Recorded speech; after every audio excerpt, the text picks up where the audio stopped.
Hello दोस्तों, अब हम पढ़ेंगे चौथा चैप्टर कृषि के बारे में। तो चलिए शुरू करते हैं। गुरप्रीत, मधु और टीना एक गांव से गुजर रहे थे। वहां उन लोगों ने एक किसान को खेत की जुताई करते हुए देखा। किसान ने उन लोगों से कहा कि वह गेहूं की बुआई करने जा रहा है और मृदा को अधिक उपजाऊ बनाने के लिए अभी खाद डाला है। उसने बच्चों से कहा कि गेहूं मंडी में अच्छी कीमत पर बिकेगा, जहां से उसे आटे में परिवर्तित करके कारखानों में डबल रोटी और बिस्कुट बनाने के लिए ले जाया जाएगा। पौधे से परिष्कृत उत्पाद तक के रूपांतरण में 3 प्रकार की आर्थिक क्रियाएं सम्मिलित है। ये प्राथमिक, द्वितीयक और तृतीयक क्रियाएं होती है। तो प्राथमिक क्रियाओं के अंतर्गत उन सभी क्रियाओं को शामिल किया जाता है जिनका संबंध प्राकृतिक संसाधनों के उत्पादन और निष्कर्षण से है ना। प्रथम क्रियाओं में क्या लिया जाता है? जिनका संबंध प्राकृतिक संसाधनों के उत्पादन और निष्कर्षण से है। कृषि, मत्स्य और संग्रहण इनके अच्छे उदाहरण हैं।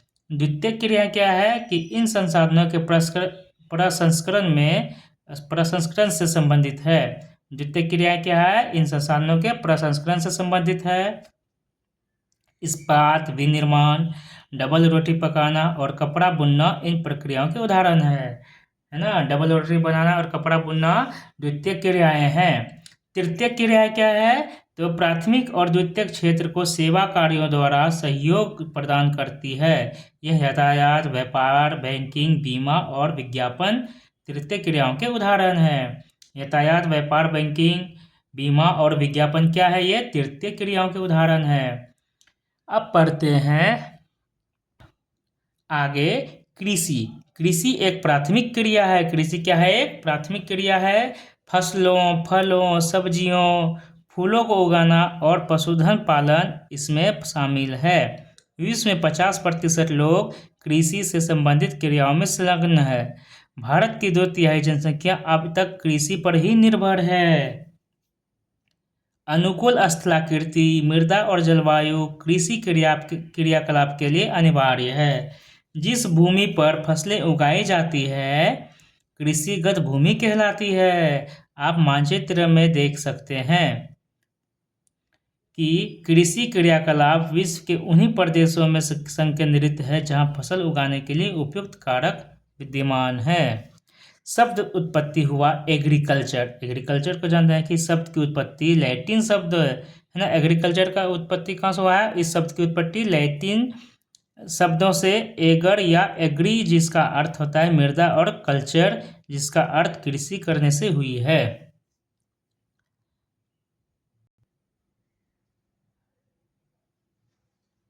क्या आप जानते हैं एग्रीकल्चर यानी कि कृषि मृदा की जुताई, फसलों को उगाना और पशुपालन का विज्ञान एवं कला है। इसे खेती भी कहते हैं। फिर आ जाता है सेरीकल्चर। क्या है सर? तो रेशम के कीटों का वाणिज्यिक पालन करना ही सेरीकल्चर कहलाता है। यह कृषक की आय में पूरक हो सकता है। फिर आता है पीसी कल्चर। ये क्या है सर? तो विशेष रूप से निर्मित तालाबों और पोखर में जो मत्स्य पालन करते हैं उसी को पीसी कल्चर कहा जाता है। तो फिर सर वीटी कल्चर क्या है? तो यह अंगूरों की खेती करता है वीटी कल्चर, इसी को द्राक्षा कृषि भी कहते हैं। और हार्टिकल्चर क्या है? जो कि उद्यान कृषि कहते हैं। यह वाणिज्यिक उपयोग के लिए सब्जी, फूलों और फलों को उगाता है, इसी को हार्टिकल्चर कहते हैं। तो ये इधर हो गया कल्चर। कल्चर का मतलब ही होता है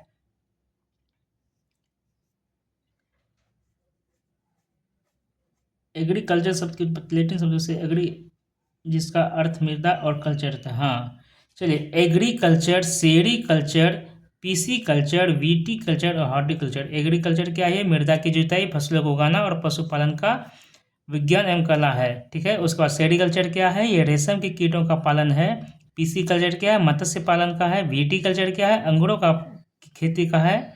और हॉर्टिकल्चर फूल है ना, सब्जी, फूल और फल का है अध्ययन।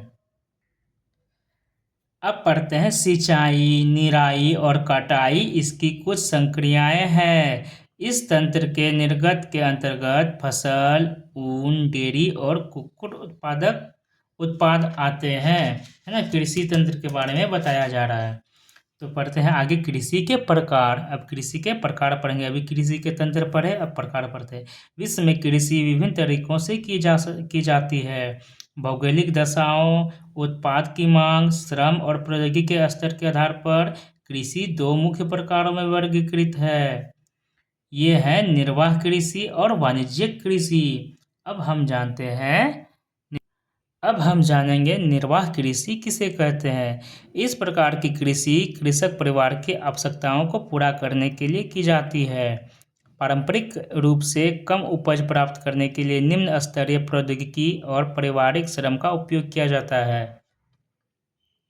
निर्वाह कृषि को पुनः गहन निर्वाह कृषि और आदिम निर्वाह कृषि में वर्गीकृत किया जा सकता है। गहन निर्वाह कृषि में किसान एक छोटे भूखंड पर साधारण औजारों और अधिक श्रम से खेती करता है। इसी को गहन निर्वाह कृषि कहते हैं। अधिक धूप वाले दिनों से युक्त जलवायु और उर्वर मृदा वाले खेत में एक वर्ष में एक से अधिक फसलें उगाई जा सकती है। चावल मुख्य फसल होती है इनकी, और अन्य फसलों में गेहूं, मक्का, दलहन और तिलहन शामिल है। गहन निर्वाह कृषि दक्षिणी पूर्वी और पूर्वी एशिया के सघन जनसंख्या वाले मानसूनी प्रदेशों में प्रचलित है। दूसरा है क्या, आदिम निर्वाह कृषि। इस कृषि में स्थानांतरी कृषि और चलवासी पशुचारण शामिल है। अब आगे जानते हैं हम स्थानांतरी कृषि क्या होती है। उससे पहले ये जान लेते हैं रोचक तथ्य कि जैविक कृषि, इस प्रकार की कृषि में क्या होता है, रासायनिक खादों के स्थान पर जैविक खाद और प्राकृतिक पीड़कनाशी का उपयोग किया जाता है। फसलों का उत्पादन बढ़ाने के लिए कोई आनुवंशिक रूपांतरण नहीं किया जाता। अब पढ़ते हैं हम स्थानांतरित कृषि के बारे में। अमेजन बेसिन के सघन वन क्षेत्रों में उष्णकटिबंधीय और अफ्रीका, दक्षिण पूर्व एशिया और उत्तर पूर्वी भारत के भागों में प्रचलित है। कौन सा, स्थानांतरित कृषि। ये भारी वर्षा और वनस्पति के तीव्र पुनर्जनन से वाले क्षेत्र हैं। वृक्ष को काटकर और जलाकर भूखंड को साफ किया जाता है, तब राख को मृदा में मिलाया जाता है तथा मक्का, रतालू, आलू और कसावा जैसी फसलों को उगाया जाता है। भूमि की उर्वरता को समाप्ति के बाद वह भूमि छोड़ दी जाती है और कृषक नए भूखंड पर चला जाता है। स्थानांतरित कृषि को कर्तन एवं दहन कृषि के रूप में भी जाना जाता है। इस स्थानांतरित कृषि को कर्तन एवं दहन कृषि के रूप में भी जाना जाता है। इस कृषि में क्या होता है कि किसी एक विशेष जगह पर वहाँ के पेड़ पौधों को काट कर, जलाकर उसके राख को उसी मिट्टी में मिलाकर खाद बनाया जाता है और उसी जगह पर बार बार खेती की जाती है। जब वह कम उपजाऊ हो जाती है तो उसको छोड़कर दूसरे जगह जाया जाता है। अब पढ़ते हैं चलवासी पशुचारण के बारे में। चलवासी पशुचारण सहारा के अर्ध शुष्क और शुष्क प्रदेशों में, मध्य एशिया और भारत के कुछ भागों जैसे राजस्थान तथा जम्मू और कश्मीर में प्रचलित है। इस प्रकार की कृषि में पशुचारक अपने पशुओं के साथ चारे और पानी के लिए एक स्थान से दूसरे स्थान पर निश्चित मार्गों में घूमते हैं। इस प्रकार की गतिविधि जलवायविक बाधाओं और भूभाग की प्रतिक्रिया स्वरूप उत्पन्न होती है। पशुचारक मुख्यतः भेड़, ऊंट, मवेशी, याक और बकरियां पालते हैं। ये पशुचारकों और उनके परिवारों के लिए दूध, मांस, ऊन, खाल और अन्य उत्पादक उपलब्ध कराते हैं। इसी को चलवासी पशुचारण कहा जाता है। क्या आप जानते हैं स्थानांतरित कृषि विश्व के विभिन्न भागों में विभिन्न नामों से भी जानी जाती है। जैसे झूमिंग, ये उत्तर पूर्वी भारत में इसको झूम खेती कहा जाता है। मिल्पा, ये मेक्सिको में इसको मिल्पा के नाम से जाना जाता है। और हम लोग इसको तो कर्तन एवं दोहन के नाम से भी जानते हैं ना। रोका, ब्राजील में इसको रोका के नाम से जाना जाता है। और लदांग, मलेशिया में इसको लदांग के नाम से जाना जाता है। तो कभी कभी क्वेश्चन पूछ लिया जाएगा कि स्थानांतरित कृषि को अन्य किस नाम से जाना जाता है, तो ऑप्शन दे देगा झूमिंग, मिल्पा, रोका और लदांग। और एक और ऑप्शन दे दीजिएगा उपयुक्त में से एक से अधिक या उपर्युक्त में से कोई नहीं। तो आप क्या मारिएगा, तो उपर्युक्त में से एक से अधिक, क्योंकि आपको पता है स्थानांतरित कृषि को झूमिंग, मिल्पा, रोका, लदाख इन सभी नामों से जाना जाता है। तो अब चलिए पढ़ते हैं हम आगे वाणिज्यिक कृषि के बारे में।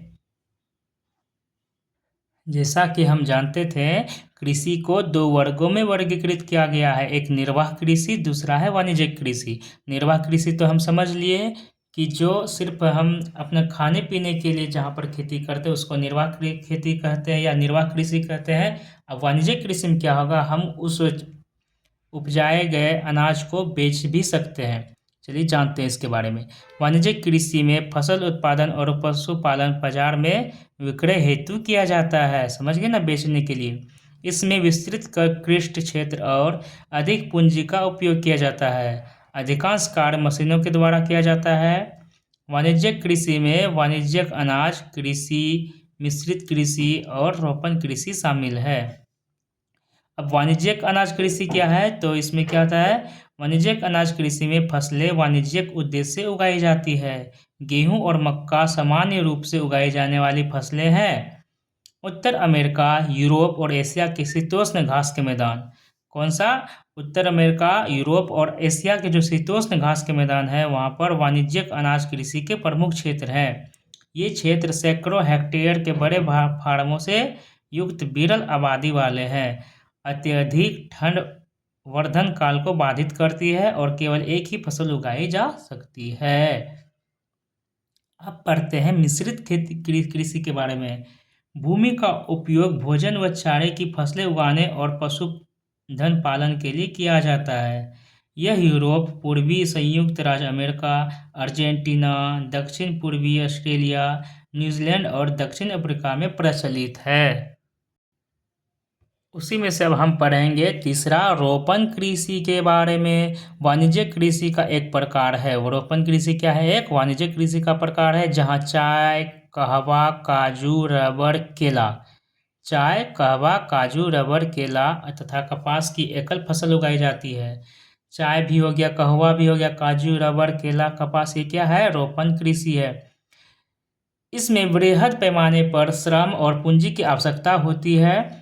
उत्पाद का प्रसंस्करण खेतों पर ही या निकट के कारखानों में किया जा सकता है। इस प्रकार इस कृषि में परिवहन जाल के विकास की अनिवार्यता होती है। रोपण कृषि के मुख्य क्षेत्र विश्व के उष्णकटिबंधीय प्रदेशों में पाए जाते हैं। मलेशिया में रबर, ब्राजील में कहवा, भारत और श्रीलंका में चाय इसके कुछ उदाहरण हैं। अब हम पढ़ते हैं मुख्य फसलों के बारे में। बढ़ती हुई जनसंख्या की आवश्यकताओं को पूरा करने के लिए विविध प्रकार की फसलें उगाई जाती है। फसलें कृषि आधारित उद्योगों के लिए भी कच्चे माल की आपूर्ति करती है। जैसे गेहूं, चावल, मक्का और बाजरा मुख्य खाद्य फसलें हैं। जूट और कपास रेशेदार फसलें हैं। चाय और कहवा मुख्य पेय फसलें हैं। चलिए अब हम जानते हैं चावल के बारे में। यह विश्व की मुख्य खाद्य फसलें हैं। चावल क्या है? विश्व की मुख्य खाद्य फसलें हैं। यह उष्णकटिबंधीय और उपोष्णकटिबंधीय प्रदेशों का मुख्य आहार है। चावल क्या है? उष्णकटिबंधीय प्रदेश और उपोष्णकटिबंधीय प्रदेशों का मुख्य आहार है। चावल के लिए उच्च तापमान, अधिक आर्द्रता और वर्षा की आवश्यकता होती है। चावल के लिए उच्च तापमान, अधिक आर्द्रता और वर्षा की आवश्यकता होती है। ये फसल चीका युक्त जलोढ़ मृदा जिसमें जल रोकने की क्षमता हो उसमें सर्वोत्तम ढंग से बढ़ती है। चीन चावल उत्पादन में अग्रणी है। चीन क्या है? चावल उत्पादन में अग्रणी है। इसके बाद क्रमशः भारत, जापान, श्रीलंका और मिस्र है। अनुकूल जलवायु दशाओं में जैसे पश्चिमी बंगाल और बांग्लादेश में एक वर्ष में 2 से 3 फसलें उगाई जाती है। अब जानते हैं हम गेहूं के बारे में। गेहूं के वर्धन काल में मध्यम तापमान एवं वर्षा और शस्य कर्तन यानी कि फसल की कटाई के समय तेज धूप की आवश्यकता होती है, जिसका विकास सुअपवाहित दोमट मृदा में सर्वोत्तम ढंग से होता है। गेहूं संयुक्त राज्य अमेरिका, कनाडा, अर्जेंटीना, रूस, यूक्रेन, ऑस्ट्रेलिया और भारत में विशेष रूप से उगाया जाता है। भारत में यह शीत ऋतु में उगाया जाता है। गेहूं भारत में कब उगाया जाता है? शीत ऋतु में। अब पढ़ते हैं मिलेट के बारे में।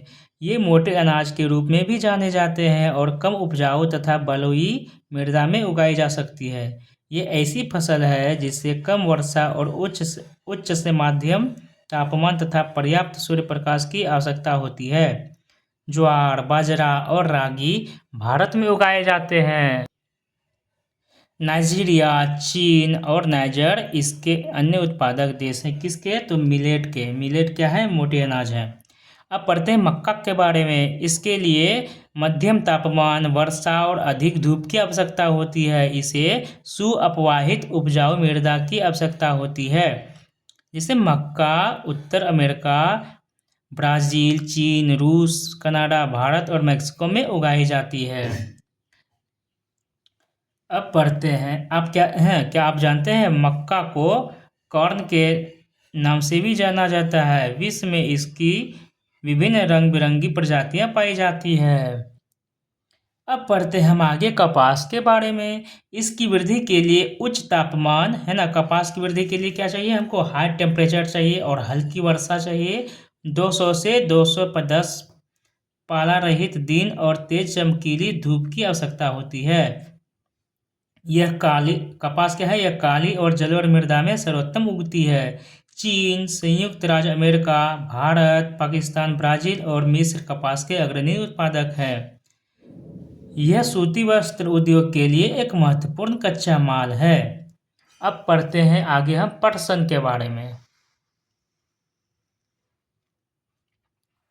पटसन, इसको सुनहरा रेशा के रूप में भी जाना जाता है। यह जलोढ़ मृदा में अच्छे ढंग से विकसित होता है और इसे उच्च तापमान, भारी वर्षा और आर्द्र जलवायु की आवश्यकता होती है।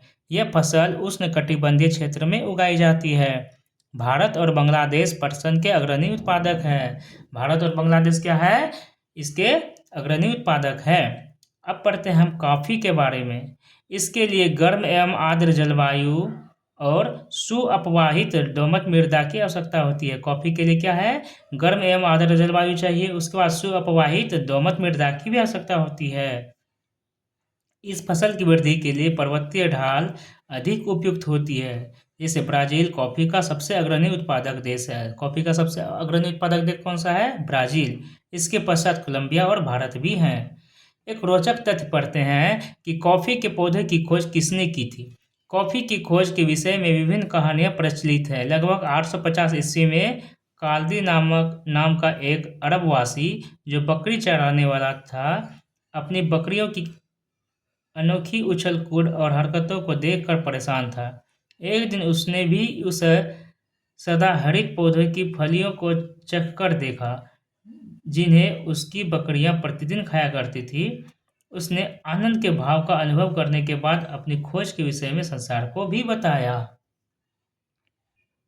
अब चाय के बारे में जानते हैं कि बागानों में उगाई जाने वाली एक पेय फसल है। चाय क्या है? बागानों में उगाई जाने वाली एक पेय फसल है। इसकी कोमल पत्तियों की वृद्धि के लिए ठंडी जलवायु और वर्ष भर समवितरित उच्च वर्षा की आवश्यकता होती है।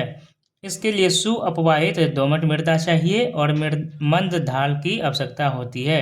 पत्तियों को चुनने के लिए अधिक संख्या में श्रमिकों की आवश्यकता होती है। समझ लिए? मतलब चाय और कॉफ़ी जो है ना दोमट मृदा में ही उगाया जाता है। कृषि का विकास। अब कृषि का विकास कैसे हुआ ये जानते हैं। कृषि विकास का संबंध बढ़ती जनसंख्या की बढ़ती मांग को पूरा करने के लिए कृषि के उत्पादन को बढ़ाने की दिशा में किए जाने वाले प्रयासों से है। यह कई तरीकों से प्राप्त किया जा सकता है, जैसे बोए गए क्षेत्र में विस्तार करके, दूसरा बोई जाने वाली फसलों की संख्या बढ़ा करके, तीसरा क्या सिंचाई सुविधाओं में सुधार करके और चौथा उर्वरकों और उच्च उपज देने वाले बीजों के प्रयोग द्वारा।